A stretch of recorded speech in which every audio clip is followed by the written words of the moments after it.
Hi, I'm Christine McKay with Northridge Publishing, and we're excited to have Jana Eubank with us today.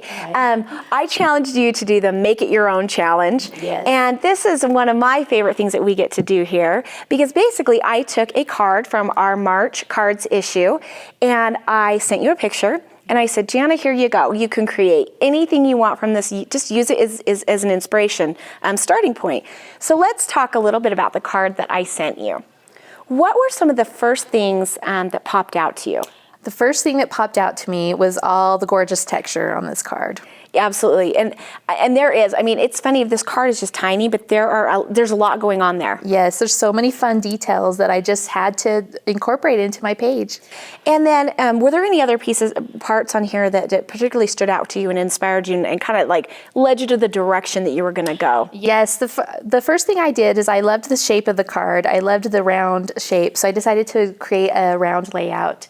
And I also loved the texture that she put on the background of her card, the embossing. So I tried to incorporate that into my layout by doing a round shape, but then also I did the polka dot paper to mimic the polka dot embossing, and then I used circle punch outs of the exact same pattern paper and just kind of lifted them up on foam dots to And I think that's such a fun technique, because you're using the same piece of pattern paper, but it really gives it some dimension. Right, yeah, a lot of fun. I loved her I just loved everything. I loved the pop of pink and the flower, and that's the next detail that I wanted to incorporate onto my page. So I cut out a bunch of flowers with my Cricut machine and just distressed them with the cardstock and squished it up and just made this beautiful flower. It was a lot of fun. It's so funny that I can look at both of these projects and clearly they're unique, and clearly I see elements on here that are completely yours. Right. And yet I can go piece by piece and see kind of where the inspiration came from. One of the things that both you and I talked about with this card that stood out the most is, I have to bring this back over here because there's a little ribbon layer right here, and it took me a minute. I had to look really close to try to figure out what that was. Yes, I know. It's cork. She actually threaded a piece of cork onto that card, and that just stunned me. I love it. That is so cool. So I was excited to see kind of what you would come up with. Yes. And let's take a look. You know, I didn't have cork on hand. I wish I did, because I loved how that looked on her card, but I did have some burlap on hand. So I rippled it and glued it down with my hot glue gun and just made kind of a fun pleated strip of burlap. And for a scrapbook page, that probably worked out better so it wouldn't be quite so bulky, and you'll still fit in your album really good. True. Mm-hmm. So one of the reasons that we do this challenge, Jana, is because we put our magazines out there to inspire other people, so that they can get a different, technique or an idea.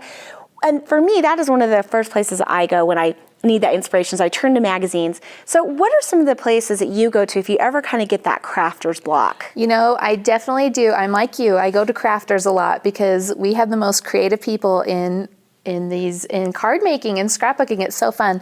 But another place I like to go is interior design magazines. I love how they use a play of textures and colors and shapes. It's really fun to try and incorporate those onto my own projects. And they're not afraid to mix patterns. No, I mean, they'll take florals and stripes and things that you would never think would go together. Exactly. Yeah. So what would you say to somebody who comes to you and says, Jana, I'm not creative. I could never do that. Okay, I have a sister who says this to me, and this is what I tell her. I said, give yourself permission to just play and just to have fun. Don't feel like if you mess up that it's this big deal. It's at most 80 cents for a piece of paper, and that's okay. It's okay.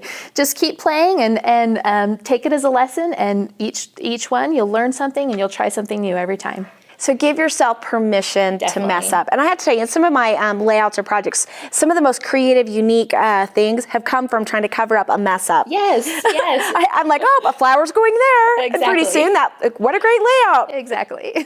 I love it. Jana, thank you so much for stopping by today. I love that. Give yourself, that's great advice. Give yourself just freedom to make a mistake. For more great tips and tricks and ideas, turn to our Cards magazine. The April issue is just filled with all sorts of inspiration, and you can simply go to northridgepublishing.com to pick up your very own subscription today.